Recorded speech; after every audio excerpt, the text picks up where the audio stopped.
In this episode, we're going to cover my two go-to exercises in order to learn how to actually balance and how to control a freestanding handstand.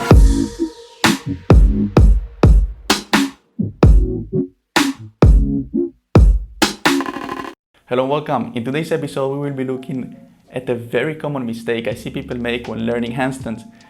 And that is because most people skip from a wall-assisted handstand to a freestanding handstand without understanding balance, and they just wishfully hope to stay there. But without a proper plan, this is most likely not going to happen, and you're going to end up wasting a lot of time just trying and failing over and over. Well, worry not, because I'm going to share with you my two go-to exercises in order to bridge this gap between the wall-assisted handstand and the freestanding handstand. The first exercise is the frog stand. The frog stand is a great exercise in order to learn the act of balancing, because it's a very safe position and allows you to understand how to do the corrections with the hands and how to rebalance.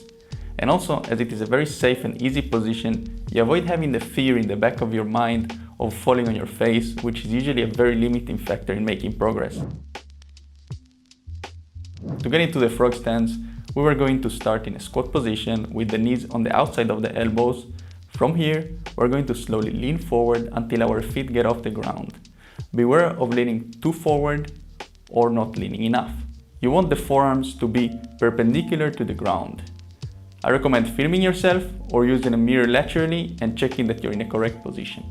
This position is really going to challenge us and teach us how to react and use the hands to balance and rebalance. Now, the second exercise is the wall-assisted freestanding scissor taps, which, without a shadow of a doubt, is my favorite exercise in order to learn a freestanding handstand. Why? Glad you asked. Because it lets you be in a freestanding handstand while also being supported. When we set up for this exercise, the closer we are to the wall, the easier it is.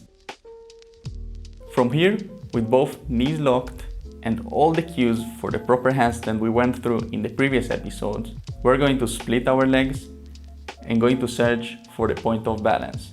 The first progression in this exercise is going to be to hold the position just when the foot separates from the wall. And we're going to look for these slight seconds of balance before we fall back on the wall.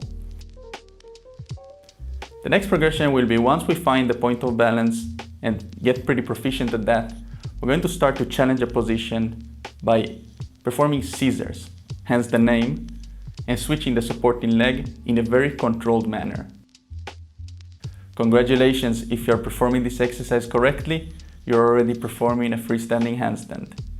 Now, I can't stress enough how important it is to keep all the body line and all the cues we've learned in the previous episodes and avoid the banana handstand.